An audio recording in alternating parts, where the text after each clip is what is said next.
guys, welcome to Office Blokes React. I'm Kakarot. I'm Office Bloke Mike. I'm Office Bloke Daz. Whoa. El Kakarot. We are this is Mexican cousin, isn't it? We are the Office Blokes, all three of us in a room together. Mike is neither a hologram nor female at the moment. Or are you? I don't want to presume your genders. Apologies for that. Well, when I know that was a microaggression. Who was that guy said he looks like when he puts his glasses on? Oh, it's on the tip of his scouser. It's on the tip of my tongue. I forgot myself now. It was Lily Savage. What's his real name? That's so annoying. I know. We'll have to come back to it. That's so annoying. No, that's going to mean nothing to anyone because they weren't sat in the pub with us this afternoon having the conversation. But when you put your glasses on, you do look like him. You reckon? Yeah. It's the hair. Must be. It's the deep Scouse accent as well. Anyway, check out Office Blokes Game, which is our channel we're trying to grow at the moment, where we've done Oculus Quest sort of stuff. We've done a bit of boxing, which, you know, I'm super fit, so it was fine for me. The other guys were a bit knackered. Cards Against Humanity, Mario Kart. Yep. Yeah, we've done some pretty good stuff on there so far. Yeah. But yeah, go and check it out. Like, subscribe. It means a lot to us. Paul O'Grady. Paul O'Grady. That's the one. Anyway, right, how insane is El Chapo's prison cell security? Yeah, this guy. Wasn't his son in prison, and then they just surrounded the prison and said he's coming out? There's someone else they just captured over the weekend as well, who's El Chapo level, isn't he? Oh, really? Really? Yeah. Did you watch... No, I can't remember. It's beers at lunchtime. I can't remember anything. Narcos Mexico. Narcos Mexico, yeah. Narcos. It was so good. It really was. Yeah. Did we do something like this before, where it was like a big guy like Sal Cocaine? Chapo? No, like a criminal like him, but where When you say before, Mike. but he was sort of like, he wasn't in prison, he's like in a villa or something like that, but he was sort of like under house arrest, but that was his sort of like prison we thing. did. I think it was El Something Chapo, like wasn't that. it? Is that who it was? Oh no, it's Was it not his son? No, it was what's his name? We're shit at remembering anything. The big drug lord from Colombia. Al Capone. The Medellin cartel and all that. No, literally, and it's what the other Narcos is about. Mine's We've been drinking at lunchtime. Oh, no. Anyway, right, how insane is El Chapo's prison cell security? It was Graham Norton. That's the guy I'm trying to think of. After escaping twice, and after several years on the run, Joseph Guzman, the Mexican drug lord, most popularly known as El Chapo, was captured and locked behind one of the world's most secure prisons, ADX Florence. But how can we be sure he won't escape again? And what makes this prison so secure that the authorities feel certain they found a permanent home for the drug lord? The notorious inmates of ADX Florence. ADX Florence is home to the worst of the worst, the ones we call society's monsters. And while El Chapo might have been the most ruthless drug lord in recent memory, there are criminals in this world, criminals who are not interested in money or power, criminals who just want to watch the world burn. These criminals match the atrocities of El Chapo committed, and then some. I mean, how many people do you know who are as twisted as John Kaczynski? In 1966, John Kaczynski was a math professor from Harvard University before he randomly mailed 16 homemade bombs to people, killing 3 of them in the process. When he was caught and tried, the only place that made sense to keep his murderous tendencies at bay was a place as secure as ADX Florence. Or what about another wild card? The international terrorist known as Umar Abdul Muttalab. Back in 2009, Umar became known as the underwear suicide bomber when he tried and failed to take down a plane that was on its way to Detroit from Amsterdam. The plane was carrying 289 people. Today, he's spending multiple life sentences behind ADX Florence's concrete walls. Then, there is the notorious... Good. But who's making underwear explosives?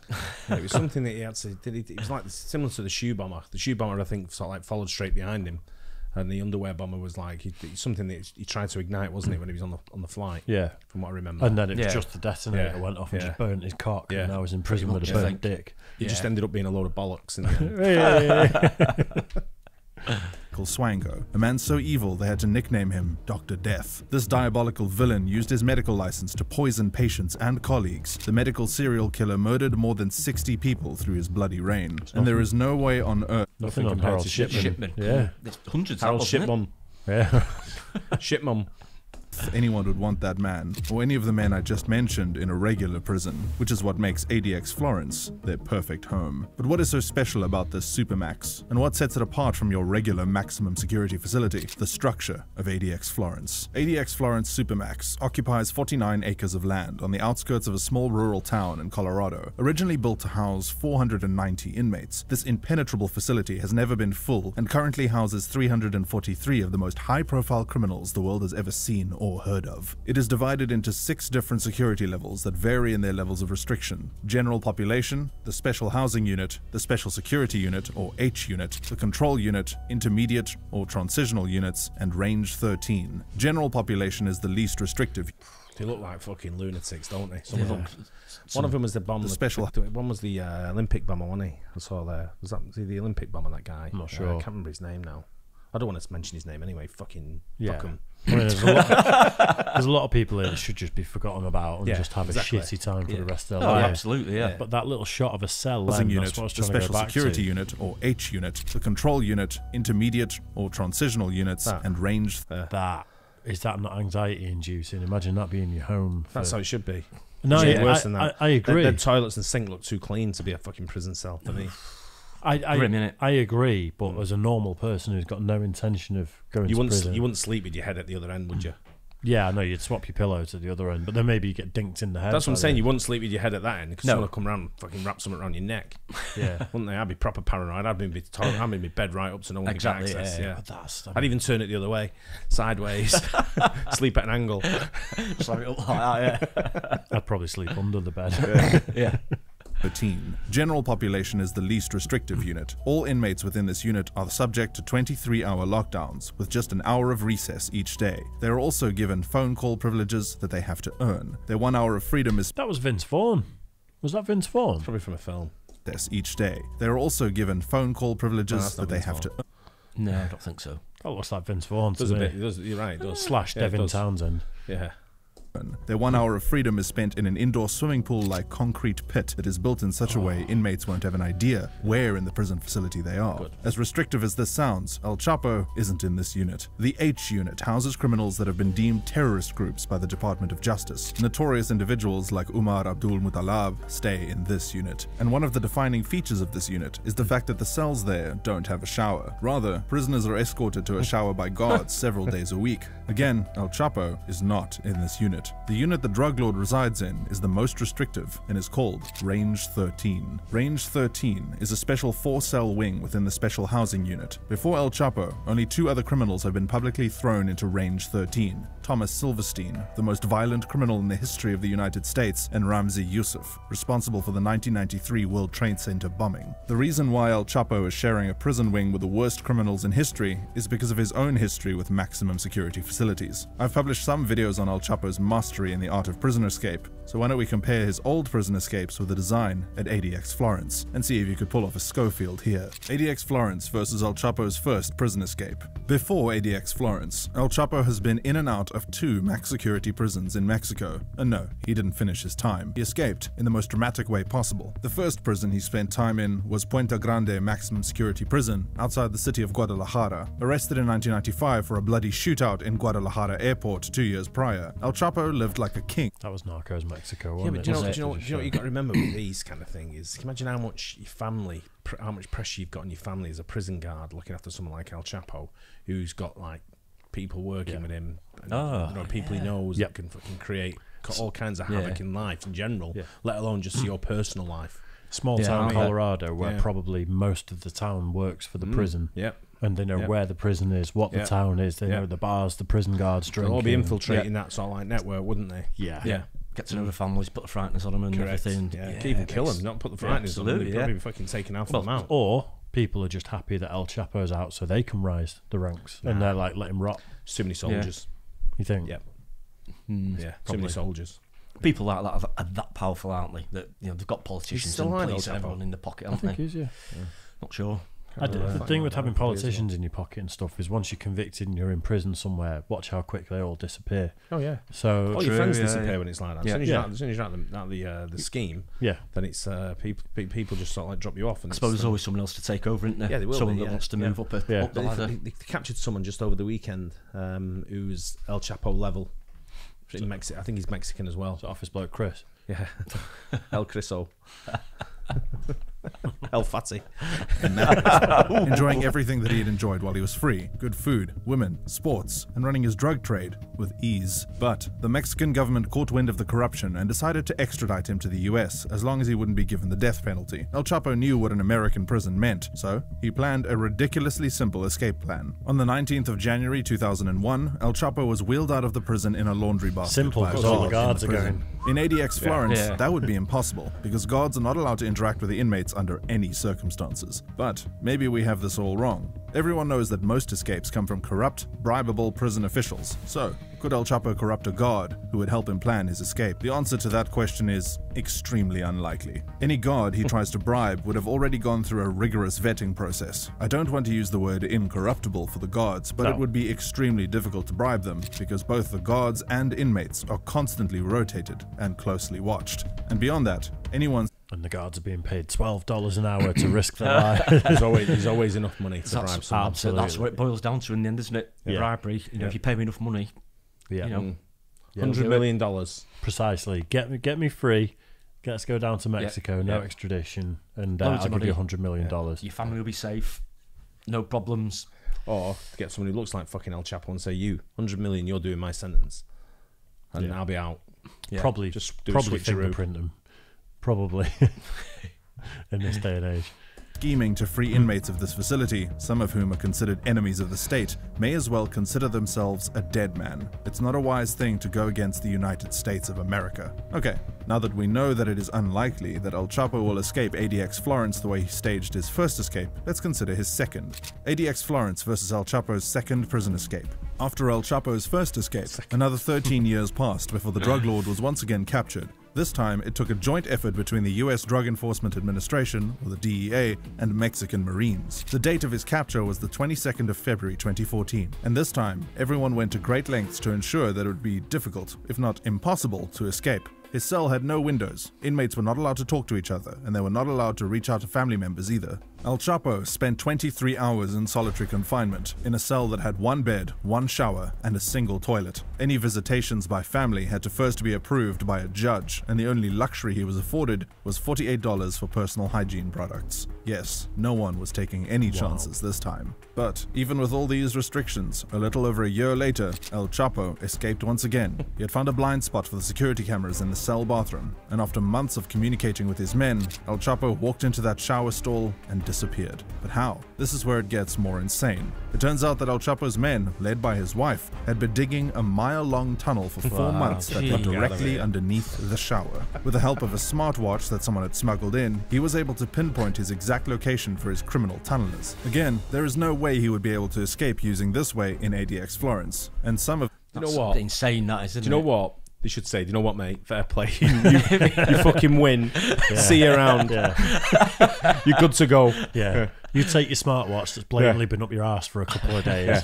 You deserve it. You've done fucking way more than what we thought you'd ever do. You're good to go. I mean, that's actually pretty inventive. That is crazy. That is pretty good. I mean, the way to get it right under his shower thing. There's got to be some kind of rules, aren't there? And that's like, that's 4 months of fucking tunneling. Imagine what effort went into that. That's worth 25 years of anyone's prison time. You know what I mean? What a good wife as well. Yeah, I know. She organised it all. Either that or she was going to get her fucking head chopped off. You know what I mean? So it's one or the other. She's probably in charge of all the money, so she could have just disappeared anywhere, couldn't she? That's insane. A mile-long tunnel. Absolutely incredible. But what I'm saying, but that's they deserve to just say, fucking you win. Yeah, fair play to you. The reasons El Chapo was able to get his gang members to build a tunnel underneath the second prison he escaped from was because 1. He had bought the land around the prison there in Mexico. 2. He had gotten another corrupt guard to smuggle a smartwatch in for him. And 3, the prison had a blind spot. ADX Florence has no blind spots. It is a fortress that costs $60 million. If there's no blind spots, you'd just be naked, just like wanking all day. Your cameras and stuff. Yeah, but then you get that guy. Then you get that guy. No, because then you get that guy who worked for Facebook. We did a video on last week going, I'm fucking abused by watching him fucking cracking one out every day. Yeah, the prison guard with PTSD because you're looking at my knob. Yeah, exactly. Yeah, watching El Chapo fucking crank one out. You know what I mean? Set up an El Chapo OnlyFans and just put That's what you do. That's what you definitely do. Yeah. to build. It is surrounded by rocks on all sides, and there is an army base, Fort Carson, just a couple of miles away from the prison for extra measure. There is no way on God's green earth that El Chapo will buy land around a prison that the federal government owns. His men would find it difficult, if not impossible, to drill a tunnel in that region. And who is going to smuggle a watch for him? I've already covered how difficult... That's assuming that he does it the same way, though, but there's going to be some other ingenious idea getting out of there. And the military base being a couple of miles away only makes a difference if someone knows he's escaping. You know, if he somehow gets out and then you phone the military and it's like, it's too late, it's gone. Probably these criminals, they always find a way around a problem, don't they? Yeah. Clever guys, aren't they? Yeah. Well, not that clever, they're fucking incarcerated. True. You know what I mean? Yeah. it is to corrupt the gods. The only way out for the man is in a body bag. But that's not even the most terrifying part of this Supermax prison. There are some experiences far more horrifying than death, and ADX Florence has a 5-star rating in that department. I'm talking about the unbearable living conditions of the Range 13 cells that El Chapo and other unfortunate inmates like him have to endure. Life in Range 13. Life in Range 13 is so bad that former guards have disavowed the prison, calling it inhumane. And it's not inhumane for the reasons you think.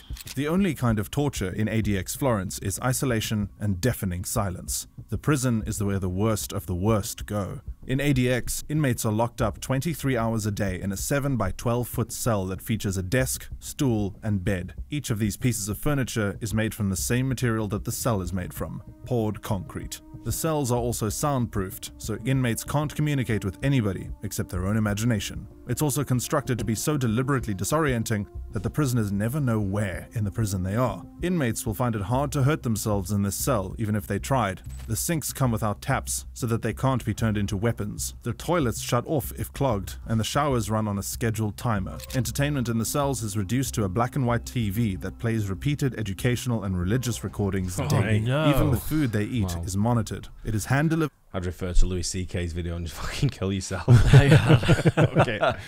I would have to. I wouldn't be able to survive that. At What that life point, that, eh? what? You're never leaving. What is the point? Yeah. You've fucked up your life. It's done. It's over with. Do you know what I'd probably do? I'd probably give it like, if I had to go in one of them cells like that, I'd probably give it like 6 months to reevaluate how I'm going to get out. And if at the end of that 6 months I know I'm never getting out, then I fucking call it a day. Yeah. You might as well go down in a hail of gunfire or something. Yeah, absolutely. Know, like some grand thing you're trying to get out. Probably in a place like that, you'd probably struggle to do that as well, because you would looked up so much, and you know, you see that guy before handcuffing before he came out, with the helmet on and getting his feet done. He'd struggle to even attack someone, so he'd shot you, wouldn't you? Yeah. There's no way I could. I'd just go on a hunger strike. Yeah, true. You can do that. Yeah. That's the only way I'd fucking take me about 6 months. I know, I was going to say to filter through. You'd be in great shape after 6 months. Then you might think, actually, I look great. I fucking slip them cuffs off. by the guards so that inmates won't have an opportunity to meet one another. There's a small window in each cell, but it only gives them a view of the sky. And every cell is fitted with pressure pads that allow the guards to know where the prisoner is within their cell at any given time. The entire facility is also surrounded by motion detectors, cameras, and thick steel doors for extra protection. And yes, everything is controlled remotely from a control room. The entire facility can be shut down with a single panic button in the event of an emergency. Already, you can get a feeling of how impossible it would be for El Chapo to escape ADX Florence. But let's humor ourselves a little. Let's imagine that El Chapo found a way to escape his cell, get past all the sensors, cameras, and steel doors. He would still have a 12-foot-tall razor wire fence to deal with. No, he'd have a helicopter go. Exactly. Yeah. Well, see you later. Yeah.